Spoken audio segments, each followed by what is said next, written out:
हमारे एक्सपर्ट्स हमारे साथ है संदीप वागले, संदीप जैन, राकेश बंसल और sptulsian.com के sptulsian साहब। तुलसियान साहब, जेपी एसोसिएट, इंटरेस्टिंग खबर, पिछली तिमाही में राकेश झुंझुनवाला जी ने यहाँ पर हिस्सेदारी 1% से ज्यादा कर लिए।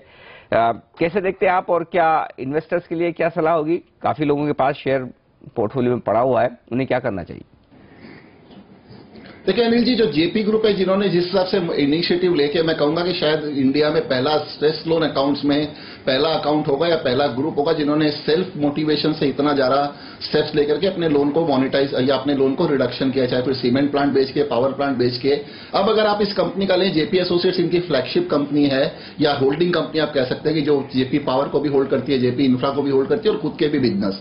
तो जेपी एसोसिएट्स में जिस हिसाब से लोन रिडक्शन हुआ है, करीबन 11-12 हजार करोड़ का लोन बचा है, लेकिन उसके सामने उनके पास करीबन 8 से 10 मिलियन टन की सीमेंट कैपेसिटी है, और जो सबसे स्ट्रेंथ है वो है उनका कोर बिजनेस ईपीसी का। और जिस हिसाब से मनोज गौर ने स्टेटमेंट्स दिया था चैनल पे कि जब अब हम फिर से एक तरह से न्यू लीज ऑफ लाइफ है, एक नया हम हमारी सेकंड इनिंग शुरू कर रहे हैं जहां पे हमारे कोर बिजनेस पे फोकस किया जाएगा। और अगर ऐसे में कोई भी एक सेवी इन्वेस्टर्स अगर इस स्टॉक को अक्वायर करता है, एक्चुअली इसी बेसिस पे हमने भी बाई कॉल इनिशिएट किए थे, भूषण स्टील, मोनेट इस्पात, JP infra, JP associates, because आपको ये चीज पे कॉल लेना जरूरी है कि कंपनी के जो net present value of remaining assets है प्लस फ्यूचर की अर्निंग पोटेंशियल वो कितनी है। तो वो मुझे JP associates after this loan restructuring और जेपी इंफ्रा, क्योंकि जेपी इंफ्रा का भी अगर आप देखें तो एक तरह से इंडिपेंडेंट कंपनी है, 165 किलोमीटर का यमुना एक्सप्रेसवे है, उसके अलावा उसके पास काफी लैंड बैंक है जेपी इंफ्रा में।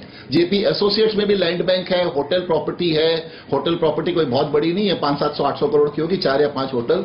लेकिन अब मेरा ऐसा अनुमान है कि रिस्ट्रक्चरिंग के बाद में प्रमोटर्स जो है विथ फुल विगर फिर से आएंगे, और शायद इसी थीम पे अगर आप कोई स्टॉक को जल्दी पकड़ सकते हैं जहां पे आपको इंडिकेशंस मिल रहे हैं लोन रिडक्शन के और रीस्ट्रक्चरिंग और फिर रीजुबिलेशन के हिसाब से, तो मेरे हिसाब से इस हिसाब से अगर आप जेपी एसोसिएट पे कॉल ले, राकेश जी ने निश्चित रूप से काफी पहले कम भाव पे शेयर लिए होंगे, 14, 15, 16 की एवरेज पे, लेकिन अगर कोई निवेशक इसमें इन्वेस्ट करना चाहे फ्रेश तो उसे कम से कम 12 से 18 महीने का व्यू होना चाहिए। और जिसके पास इसमें ऑलरेडी इन्वेस्टेड है, जो जेपी इंफ्रा और जेपी एसोसिएट्स, उन दोनों में मेरी सलाह होगी कि आप 12 महीने के नजरिए से बने रहिए। इसमें एक अच्छा अपसाइड पोटेंशियल है जो आपको करीबन 40% तक का भी अपसाइड पोटेंशियल अगले 1 साल में दिला सकता है। परफेक्ट। तो ये है जेपी एसोसिएट में निवेश करने की राय। ग्रुप की दिक्कतें कम होने की संभावना है पूरी, फंडामेंटल्स थोड़े सुधरने के संकेत, खरीदारी कर सकते हैं गिरावट में। शुक्रिया तुलसियान साहब आपका हमारे लिए वक्त निकालने के लिए।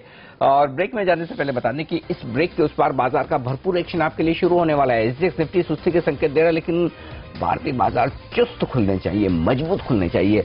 देखते हैं किस तरह की होगी शुरुआत, ओपनिंग सेशन में कैसी होगी रुपए की शुरुआत। स्टॉक 2020 में आज बेहद दमदार टीम्स बनी है दोनों, आपको जरूर देखना चाहिए वो बैट्समैन जो आज धुआंधार बल्लेबाजी करने वाले हैं। और 9:15 के बाद तो पूरा का पूरा एक्शन सिर्फ और सिर्फ आपको देखना है सीएनबी से आवाज पर। छोटे से ब्रेक के बाद पहला सौदा।